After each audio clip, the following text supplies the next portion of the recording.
Now it's official, baby. Julio. I'll do an intro. All right. This is a podcast, and it's the part at the beginning where we have to pretend like we didn't just have the how are you conversations before the camera started, and we have to pretend like it never happened. So if you want, I'll pretend like you weren't here. Yeah. Scared the shit out of me, dude. Where'd you come from? I came from, like, right over there. No way. Yeah. What's your name? My name is E.L. Anderson. That is my stage name, but known to my friends as Eli or Elijah or something like that, but my official name is E.L. Anderson. So then what should I refer to you as? E.L. will Am I be a friend? fine. Yeah, no, but you're still friend. You're still friend, man. It's fine. You're still... Okay. Alright. Fooled me. Okay. E.L. What's up? Oh, not much. It's just like really hot today. I'm kind of tempted to just, go over and jump in the river, We might have to. Yeah, after this, it might be the move. You ever cold plunge? No, actually. That's I've fair. never done that. It's, I don't know. You feel pretty good afterwards, but also it's brutal. Mm-hmm. Especially in the winter. No point. But the shower after, amazing. Your balls, gone. Anyways, if you gave yourself cliff notes, what would they be? Musician, filmmaker, and that's about it right now. Let's get to brass tacks. Mm-hmm. What show do you have coming up? My show that I have coming up is uncreatively titled The Live Show because I could not think of anything else to call it, but it's basically sort of my first official, quote-unquote coming out as an artist around here. It's going to be held at 3000 North Esquire Drive, Mountain View Community Fellowship. It is not a religious show. Okay. I want to be very emphatic about that point. I know when people see, like the church address, they assume it's a religious show, but it's not. It's not a religious show. But just a religious experience. Yes, sure. Yes, exactly.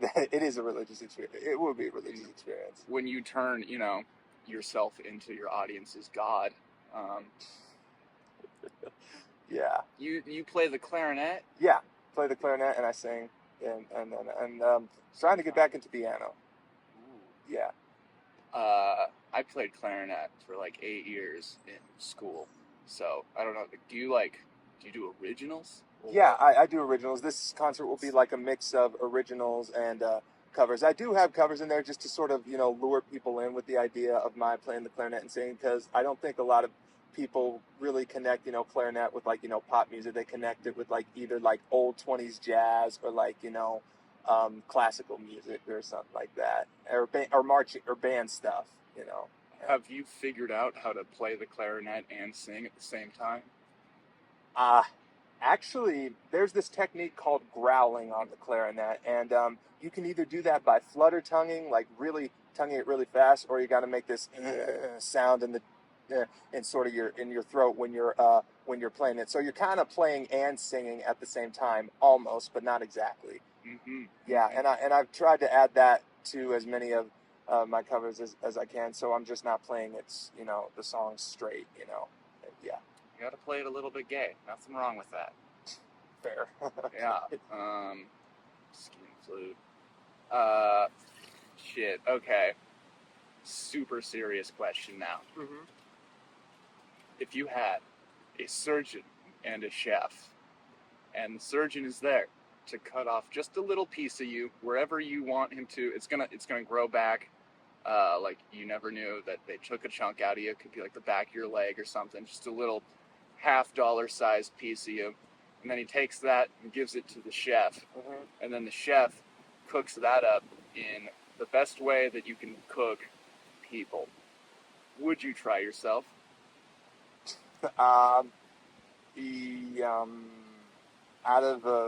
of just a pure morbid curiosity, probably. Yeah. Sick. Okay. That's what we like to hear. Mm-hmm. get a lot of different answers from that question. Mm-hmm. And I try to ask everybody now. I don't know why.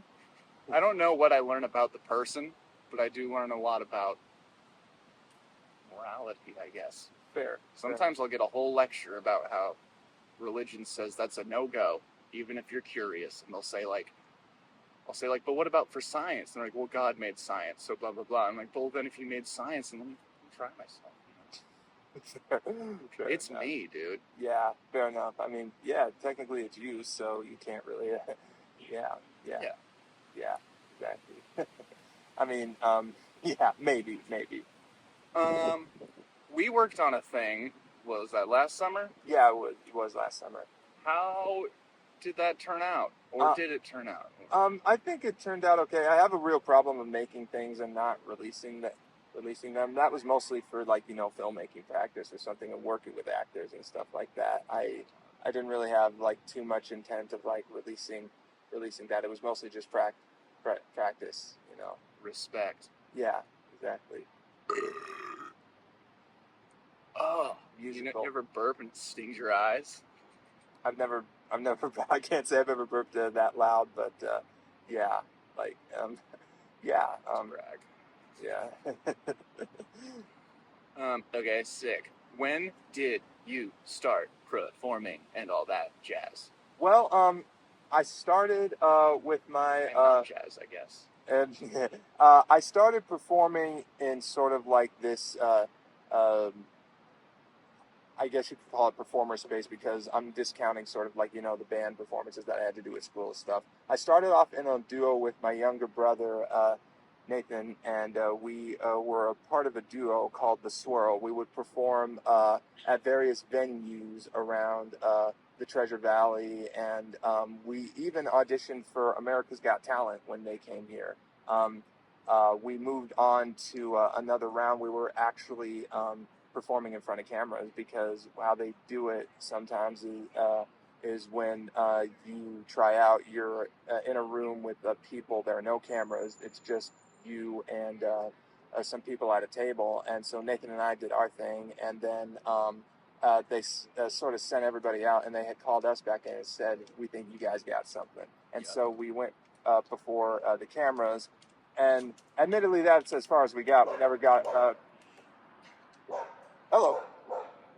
Anyway, that's kind of as far as we got. We didn't hear back from them or that we got along further, but that was a pretty cool moment. Pretty cool moment for us. Yeah, dog.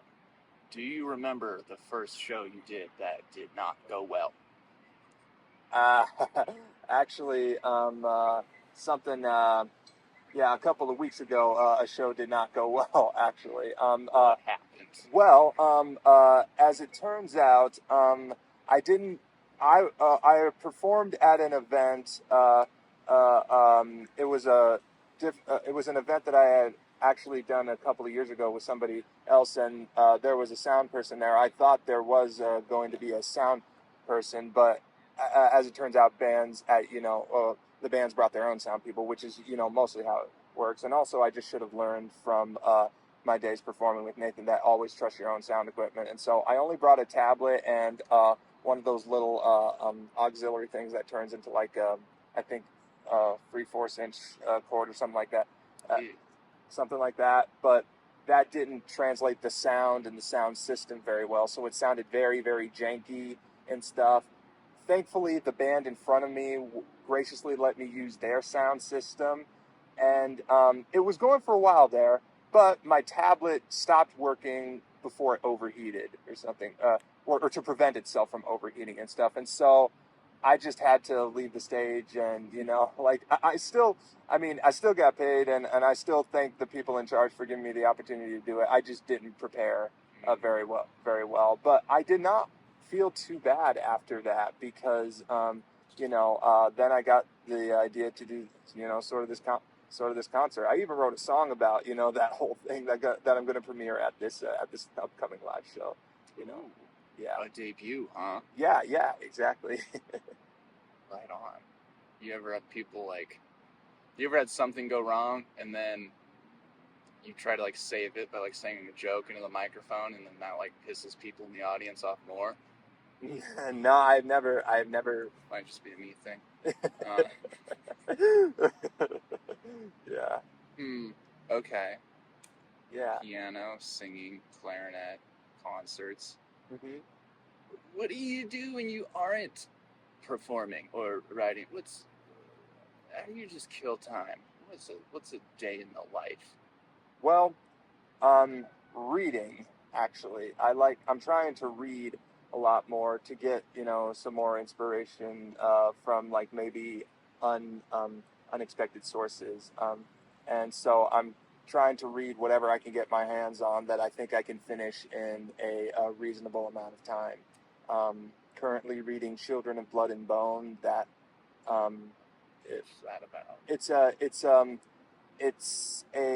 it's a Yoruba based fantasy story. It's sort of in the same vein of Avatar: The Last Airbender, and but more inspired by more inspired by African legends and influences, specifically the Yoruba legends. And I am about, I want to say, maybe 2/5 through it now, because it's a pretty thick book. Thankfully, the pages aren't like these big masses of text, so it's easier for me to get through. So that's kind of eating up my time. I'm also trying to make my way through Lord of the Rings as well, which is kind of a It's a journey. Yeah, it is a journey. There's actually this audiobook narrated by Andy Serkis, who, for those who don't know, was the guy who played Gollum. And so, yeah, and he does break out the Gollum voice soon. He does it for Gandalf, though. It's weird. Yes, he does do it for Gandalf. Yeah, exactly. But yeah, and I'm trying to get to a point where I'm gonna upload some of the tracks from the audiobook and listen to it, because it's easier for me to listen to audiobooks because if I'm out and about, rather than just putting away some time and going away and reading and stuff. So I try to divide it between, okay, I'll read this chapter and then I'll listen to this audiobook track. Yeah. You ever read smut? I don't ask to make you uncomfortable. I just ask because I've been reading a lot of smut recently. Really? Has it been? Let me tell you. Really? Okay. I've been reading Harry Potter. Yeah. Oh, buddy. Oh God. I mean, let's just say Potter's pretty hairy, but that was dumb. What? No, 50 Shades of Grey? Oh yeah, I guess that's smut too. Technically, it sure is no Harry Potter, but no, I'm just kidding. I have not read Harry Potter. Read 50 Shades of Grey though. Really? No. But Yeah. Yeah. Right. I can read. Yeah. Contrary to belief. What do you think about e-bikes? E-bikes? Yeah. Interesting development, I'll say. I'm wondering how they're going to take hold in our culture, like, say, 10 years down the line, maybe 20 years down the line. Because now they're all over something like Boise State, and I'm starting to see them on, like, city blocks and stuff. It's an interesting concept. I can't stand them. I think they're good if you ride them, like, at a decent speed, and you're, like, respectful of other people when you're on them, because they definitely are cheating when you're on the green belt or something. But it seems like recently, it's like when I was walking over, I parked kind of on the other side of downtown, and when I was walking over here, there was like that plaza where they're doing that Live After 5 thing. Yeah. And these two kids they were electric, but they were motorcycles. And they like flew past me going like 30. And I don't think anyone's going to make any rules until like somebody hits a kid and the kid dies or something. And we're just going to have to be like a tough love sort of thing. So, I guess if any of you have a kid and you see somebody driving too fast on an e-bike, you're going to have to sacrifice that little fucker for the greater good. You got to throw that kid in front of an e-bike. Oh, God. What? Something in my teeth? No, it's Did you ride an e-bike here or something? No, I did not ride an e-bike. I had a kid. No, I did not ride an e-bike. I think, they used to be cool and they would top out at like 15 miles an hour. Mm-hmm. But now they're motorcycles. Yeah. I saw a guy eat shit on one. Actually, it wasn't an e-bike. It was like one of those, it's like got the wheel and that you stand on either side of. It's like a unicycle, but no seat. Oh, okay. Those, I don't... Oh, wait, I know what you're talking about. I don't Yeah. know what to call those, but I see those. I've seen those around on the BSU campus a few years ago. It's like the kind of Segway. Yeah, Segway without the handlebars. Yeah, one of those things. Remember when the Segway was like, a really popular thing, and now nobody really talks about them that much no more. No, yeah, I feel like they're just too big for. Sorry, I just don't want this thing to like overheat. Sure. Yeah, it seems like they used to have tours and stuff with them. Like I remember I went to Washington D.C. and my family took a tour on one, on like 7 of them. But yeah, they were everywhere. They made you wear helmets and stuff, and I feel like those things were always like a lot of money. I feel like now you can get an equivalent to an e-bike or a Segway, and for a lot cheaper. Yeah. And they're not. I mean, at least when they had guided tours, I assume regulated in some way or another. But now, for helicopter. Also, if you notice, whenever you're filming in a public space, everyone just decides to walk like as close as they can to you. Tell me about it. None of those people who walk by needed to be that close. No, yeah. It's just like it always seems like the fates are sitting up there saying, okay, they're filming on this day, so let's just send all the joggers and all the choppers and everything that could just cause a whole bunch of noise, just send them in on this day, let's really screw them up. Yeah, I think everyone's like, I want to walk close enough to like where it seems like I'm supposed to be walking this way and there's no other direction I could go, but also I kind of want to see what I'm doing. Yeah, exactly. And I actually, when I was taking some film classes at BSU, one of the things they told us to say if someone asked questions about what you're filming, just say, we're doing like a Mayo commercial or something that. Yeah, just lie about it. Yeah, just this total innocuous, almost boring type of a subject matter that'll just keep people off your scent. I usually just tell people we're filming the intro to a porn. Not the porn part, just the plot, the part that everyone wants to watch. Yes. Them making the pizza to bring to somebody's house. Yeah, right. You got to see how the sausage is made before you see where the sausage is put. Yeah, okay. You're disgusting, dude. Hey. Just kidding. Yeah. I don't know, dude. Who's fun to work with around here that you've worked with? I love working with Cynthia Tonga, who was your sort of unofficial co-star. In that one that we did last year. She's a ton of fun to work with. A friend of mine named Preston Kane, who works at a haunted house and is just like an insanely talented makeup person. He's a ton of fun to work with. Carnessa Lynn, she's great. She's kind of on the rise around here in the Treasure Valley. And you were fun to work with as well. Thanks, dog. Yeah, that one time. Nafis Alam, who was he's a ton of fun to work with, and I really got to get him back on the horn so to see if he wants to do something with me. And those are the people that come to mind right now. They're a ton of fun to work with. When we filmed that thing, that was last summer, right? Yeah. Yeah. Okay. The whole time I was just like, I felt like I was yapping Cynthia's ear off about musicals and stuff, because like she mentioned she was in one time or something, and I was like, which ones do you know? She's like, I don't know, I like Hamilton. Or just kind of didn't like, I don't know, talk about it that much, and then come to learn she's in like such a popular band around here. Oh yeah, Afrosonics. Yeah, I've seen them. I haven't seen them live, but I have seen their videos. Yeah, and I think one of their pictures shows them performing like right over there in that band shell. They're pretty good. Yeah, awesome. They're awesome.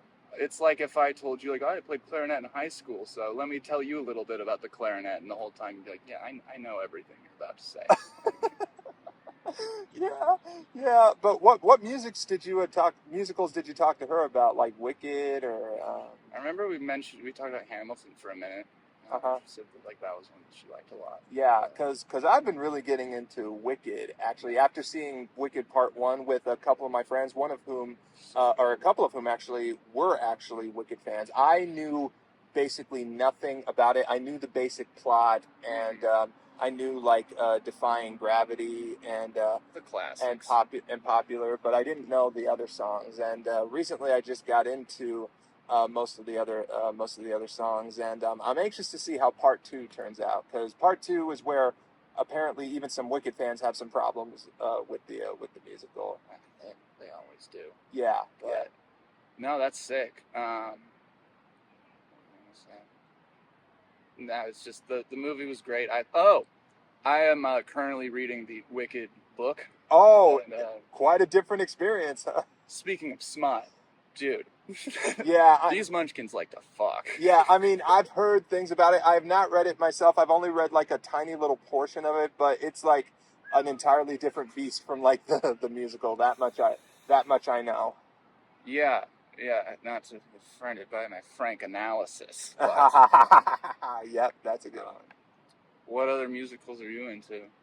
Um, I need to get into some more because a couple of my friends are huge theater nerds. I don't know that much about musical theater, except the closest I know about to musical theater is probably opera, which is sort of precursor to musical theater. I mean, a lot of musicals are operas. Yeah. Like, I think Hamilton is technically an opera because Mm. they don't stop singing the whole time. Right. It's like a sung through, rapped through sort of a deal. Yeah. Actually, weirdest thing, a couple of the operas that I went to, I fell asleep through. Actually. I mean, sometimes as much talent as it takes to do all that, I could see how some of it could be kind of a lullaby. Yeah, some of it, Them but seats are comfy. actually, the second one I went to was way more interesting than the first one. The second one I went to was Carmen, and that was interesting. That was very interesting, just mostly because of the plot, and it was just much more lively than the other one that I saw.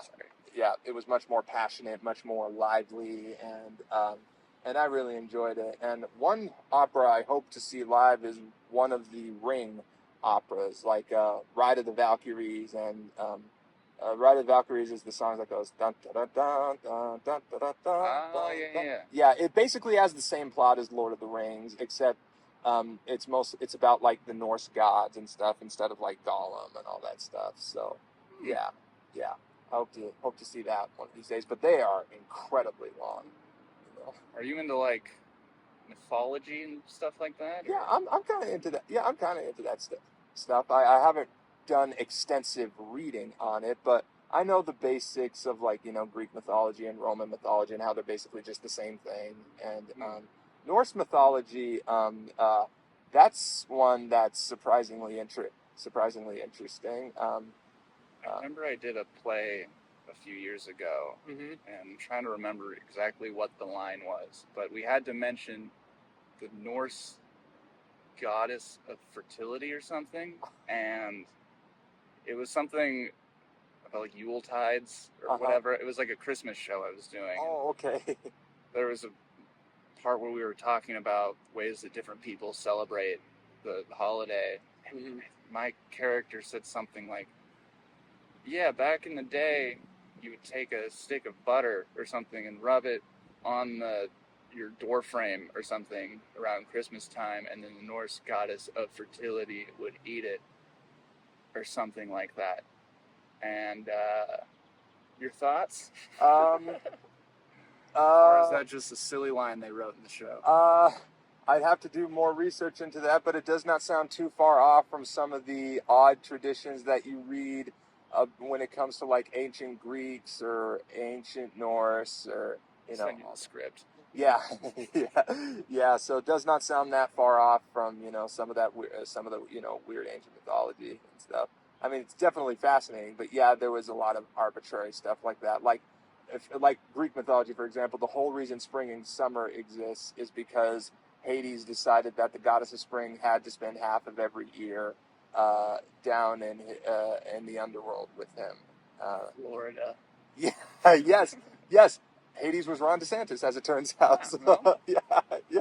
full circle. Yep, all came to full circle. Actually, weirdest thing, Hades in Greek mythology, we've conflated him a lot with, Christian mythology of like Satan and hell and all that stuff. But the thing is, in Greek mythology, Hades is actually is out of all the gods, he's the chillest one. Zeus is just basically Harvey Weinstein.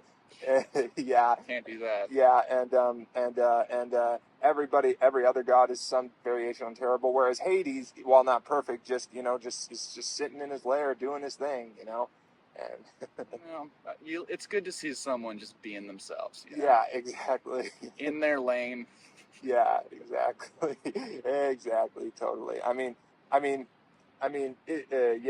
Probably my favorite version of Hades is the James Woods version from from Disney's Hercules.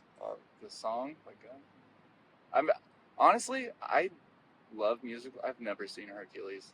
It's like one of the funniest Disney movies. It's incredibly funny. James Woods as Hades completely makes that movie. Okay. Yeah. I know, like two of the, I know like "Go the Distance" songs. Yeah. And the Zero to Hero. no, it's the one that like the three, like the Fates, or no, wait, the Muses. Yeah. Is that what they are? They sing "At least out loud, I won't say." Oh yeah, yeah. I won't say I'm in love. Yeah, Yeah. That's where Meg is singing with the Muses, and yeah, it's definitely worth a watch. And like I said, it's incredibly funny, and James Woods completely makes that movie as Hades. Hell yeah. Yeah. Actually, apparently, because Disney just can't stop doing live action remakes of their stuff, they're trying to do a live action remake of Hercules. I think they should get Robert Downey Jr. to be Hades, because what with how much of an improv master Robert Downey Jr. is, and most of Hades' performance was made in like improv. So yeah, yes, yeah. Speaking of improv, let me ask you a question: is improv like really, really hard for you, or is it like?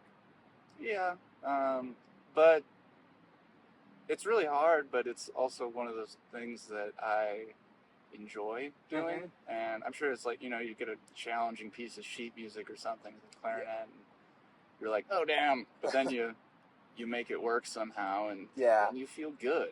I was actually just writing something about that a little bit earlier, trying to write a joke about how people who take Adderall are annoying, and the people that don't need Adderall that take it. If you need it, different story. But there's plenty of people that just like to be able to drink more. Oh. But there's also a lot of comics think that like yeah, I'm like I don't do improv because like it's too easy kind of thing. Like they'll go to an improv class or something and they'll make everyone laugh the whole time, but like that's cool and stuff. But I think also, as important as it is to be funny, it's also important to be able to like listen and keep a scene going, and not like if we're trying to do a scene right now, I could interrupt you by saying the first thing that pops into my head, and you know, just some quirky dumb dick joke that people probably would laugh at, but then we would both have to work twice as hard kind of to keep it moving again after that, because like the joke might have been funny, but it also doesn't help move anything forward, sort of thing. I think I have a good little frame of reference for what you're talking about. Like, and it goes back to Disney, like the difference between Robin Williams' comedy in Aladdin and his comedy in that direct-to-video sequel, Aladdin and the King of Thieves. Because in that first movie, you know, he does improv, but it doesn't totally distract from the story. He knows how to keep a scene moving along. But in Aladdin, King of Thieves, I think they're way too reliant on Robin Williams' comedy, and sometimes it just stops a scene dead in its tracks so he can just like make a bunch of jokes. Yeah, and like that's funny and stuff, but yeah, I think improv is like kind of a whole team working together. And like there's a lot of comics I know that, you know, they'll take Adderall or something and that just turns them into just a word vomiter. They're just talking, and they think that as long as they're talking, it's funny. Or like when they're on Adderall, they like, you know, they're interrupting you every 4 or 5 words just to say like the first thing that popped into their head for the whole time. And Sometimes it's funny, but usually the first thing that pops into your head is the first thing that pops into everybody's head. Yeah. Most people just have the like sensibility and maturity, I guess, to not say that and let somebody finish what they're saying, and then they'll add something to it to keep it moving along. But if it's just interrupting and being loud and blurting, then it doesn't help with anything. And I think that's the difference between like silly and funny. Mm-hmm. Yeah. Like, yeah, interrupting because you said a word silly and then riffing on that for a second, like that's fun, but I don't know. So I guess improv is, I don't know. There's a lot of right ways. There's no right way to do it, but there's a lot of wrong ways. Oh yeah, I think in sort of a way to connect it to music, it almost sounds like if you're like in a jazz band and you just keep trying to play a solo when everybody else is just trying to move the piece along. There's a time and a place for your solo. It's exactly like that. Yeah. I never thought of that. Yeah, and I was just thinking of that because even though I've never been in an actual jazz band per se, when I was in high school and doing Boise State's Chamber Music Camp every year, I did take sort of a jazz music class, and there was an ensemble that I played in that comprised of different musicians, and we had sort of a musical conversation, but it was supposed to be a conversation, not just one person dominating it. And so we had to know when to sort of cede ground to the other musician, or at the very least blend, so we weren't sticking out with one another.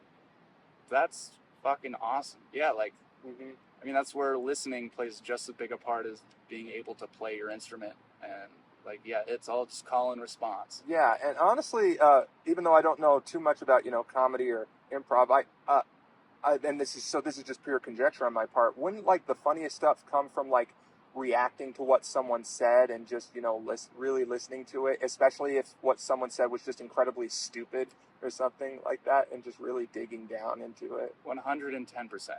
Yeah, like interrupting people and blurting can only get you so far. But like, and that's also like if you're a comedian, you want the audience to be on your side, sort of thing, and you want them to enjoy being there. And a lot of times, like, yeah, I'm not huge on crowd work in general, but like, yeah, if someone like singles out an audience member and says, "Where do you work?" and they say something, and you just right away like, "Dumb, I hate it," but and it makes a few people laugh, but then you piss this one guy off, and then, but like, there's also people that do crowd work where they're not mean about it. They're just, they let you talk, let you answer, and interesting. What about? And then that kind of leads them into like, maybe they won't have all the jokes throughout the whole conversation, but when you listen, then you could have like one big one at the end, sort of thing, that makes it worth it. Yeah, this reminds me of a story that my dad told me. See, back when my dad was younger, he and I think a friend went to see this comedian named Red Fox live. Now, Red Fox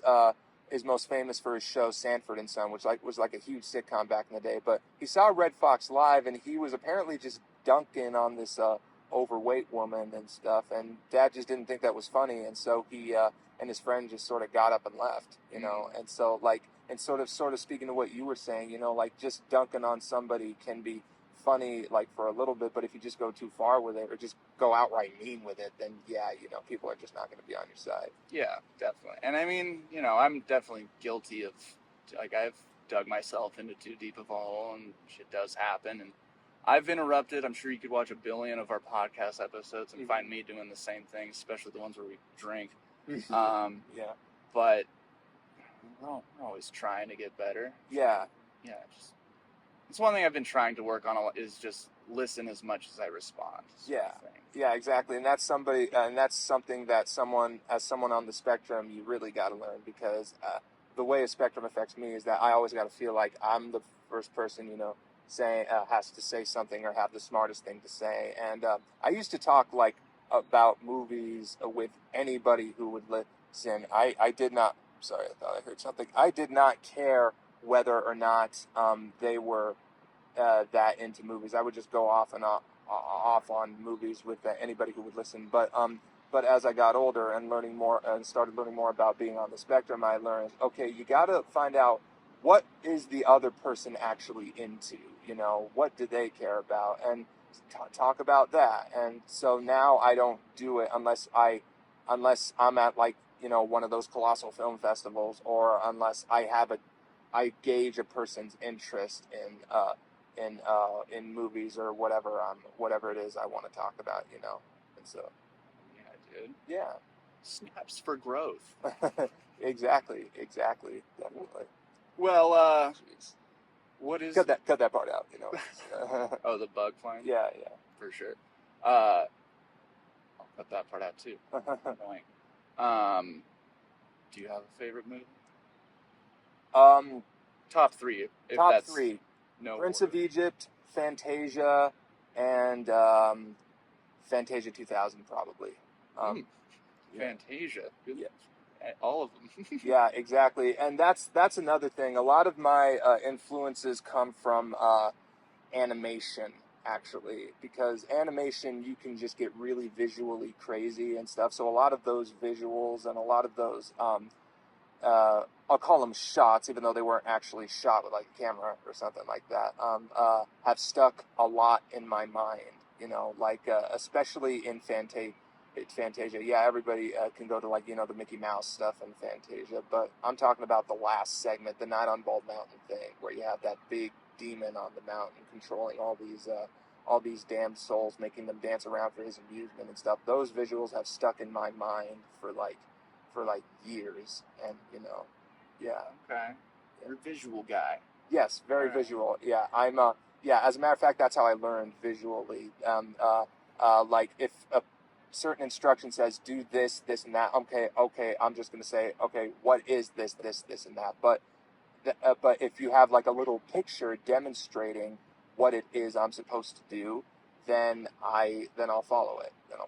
Or especially if I watch somebody do it. That's why when learning how to mix music or stuff, I went up to a lot of YouTube videos working with the very same program that I was working with, and so I could see what it is exactly what I was supposed to do.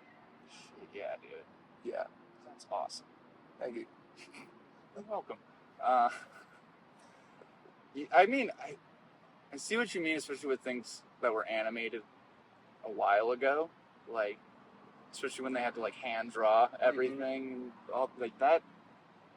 That's so much work to do that. Just to make 5 seconds of an animated thing, the amount of money and people that it took. Yeah, and it still takes a lot. But yeah, and think of it this way: the common frame rate for a movie is 24 frames per second. So, and if you're animating in 24s, where you're literally drawing 24 drawings, because sometimes animators will cheat by using smear frames. So, example, say you want to draw my hand doing this. Some animators will draw every little frame of my hand doing this, or they'll just do what's called a smear frame, where how it creates this optical illusion where it looks like my hand's smearing and stuff like that. They'll do what's called a smear frame. Well, they'll draw that out, so they don't have to actually draw all 24 frames and stuff like that. 2 or 3 that they switch back and forth. Yeah, exactly. Exactly. But now you're right. You're right. Exactly. Yeah, dude, I'm a genius. Yep. Well, we're getting near. We still got a minute, but after your show in August. Yes. What's after that? Well, production on a semi-autobiographical series called E, or Life Through the Eyes of an Autistic POC in Boise. It is basically about a fictionalized version of myself as he's dealing with a certain trauma. It's going to have certain unexpected elements that you probably wouldn't, for lack of a better term, expect from a show like this. And I'm going to keep it there until we actually start shooting stuff and I can get promotional materials together. So, yeah. I've been seeing you post that, the Earth Spirit? Yeah. So, I kind of see what it is, but is it a book that you're writing? Yes, it is a book, and physical copies are available, and if anyone wants one, they can DM me on Instagram. So, Anyway, the Earth Spirit is a simple fairy tale about a young man named Malachi Jordan. He's suffering from loss, and he meets up with this sort of quirky Earth Spirit named Jada, and it's basically just about how their relationship blossoms and blooms. So if you're a fan of fantasy romance or stuff like that, then this is definitely the book for you. Okay.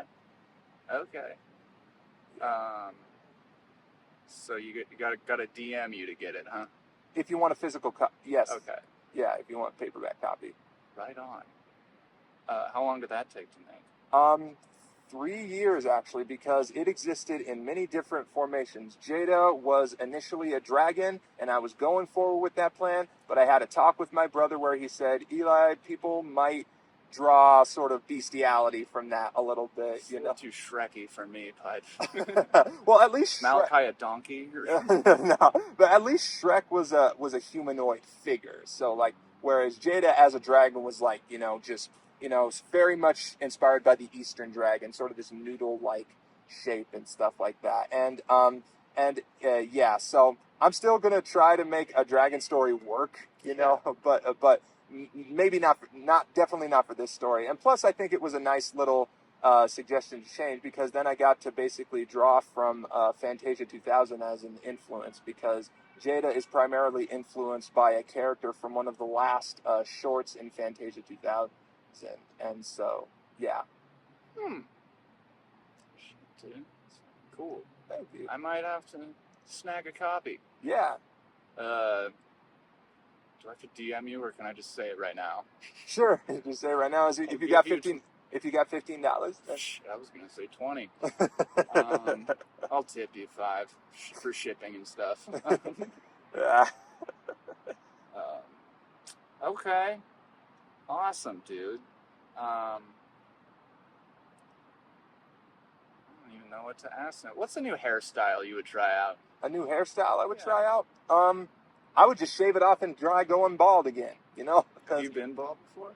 Well, yes, back when I was a young kid and before I got these locks, and when I was a young kid and just had, the fro, there would be times where before it got too large, my parents would cut it and I would just go, sort of shaved head and stuff. So maybe not bald, but yeah, definitely shaved head. I've definitely done that before. But these locks, I've had them ever since 2010, and I am not getting rid of them for the foreseeable future. Damn, 15 years into this. Yeah, at first I had cornrows, actually. Locked up for 15 years. Yeah, but at first I had cornrows, actually. But the problem is cornrows are not as permanent as locks, and you can't get them wet, otherwise it'll just mess them up and stuff. The only reason I got them is because the Karate Kid remake had come out, and I thought Jaden Smith's hairstyle was cool. This was before Jaden Smith got online and just showed everybody how stupid he was. But selling boxes of water. Yeah, or just saying if babies could talk, they'd be the smartest people on earth, or something like. Well, that's true. I don't think they'd be the smartest, but I do think they would say the most profound stuff that you'd have to they'd be like philosophers. Yeah, how can you compete with the philosophical depth of their shit in my diaper? Or they're trying to figure stuff out. Yeah. And if they could talk and articulate a sentence, then yeah, I bet we'd have some really cool questions to ask people. Probably. Just why is the sky blue or what? But more baby than that. Yeah, exactly. It's been a while since I've been one. It's going to take me a minute to put myself into their little shoes. But, or big shoes if they were born with big feet. I don't know. Yeah, exactly. I'm not going to discredit a clown baby. Fair. What's an artsy thing, artsy, performy, creative something that you don't do that you want to do? Or get into? I'm always impressed by minds, and I don't think anyone's ever said that sentence before. That's just something I could think of off the top of my head, something that I wouldn't try. So that babies would probably say that. They'd be like, mimes are cool. You'd be like, baby, stop. Yeah, exactly. Or I could just try ska music, try doing ska music, I mean, that's the weird thing, though. I don't know too much about ska, actually. I've never listened to a ska song in my life, so. There's a bug on your head. Bam! Nice. Send him to Timbuktu. Yeah. Ska, yeah. Actually, a little thing about Timbuktu. It used to be the intellectual capital of the world, actually. Where is it? I think it's in northern Africa or something like that. Yeah, they had universities. It was the intellectual capital of the world for a little bit there. Did they get babies to talk? No. No. That's why they're probably number 2 now. Oh, God. Uh, I think they were doing brain surgery there or something like that. That's for smarts. Yeah, I'm kind of, but it's always kind of got me wondering how you do brain surgery without. Well, I'm sure they had some version of anesthetics or something like that. I would be curious to see how the very first attempt at a brain surgery went. There's just one guy who's like, I think I can do it. Yeah. Nurse, chisel. Yeah. And they just probably. Yeah. Yeah.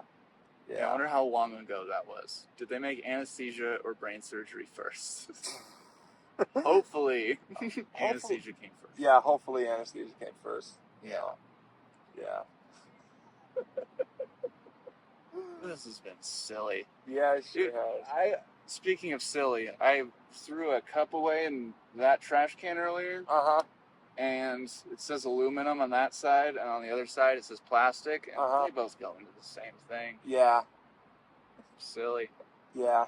Just say recycling at that point, I guess. Yeah. Say what not to put in there if they're just gonna lie to us. Yeah, exactly. Exactly. Or put like radioactive waste on there. You know. Yeah. Oh, yeah. Throw them for a loop. Yeah. I don't know. Maybe make some idiot thinks that, oh, I can get superpowers by sticking my hand into this. Yeah, Boise should fund that. Yeah. Yeah. Maybe. Yeah. Exactly. Take all the money out of fixing the roads and put it into messing with people at trash cans. Yeah. Yeah. Yeah. Hell yeah. Well, shit. We're about at our time constraint here. Mm-hmm.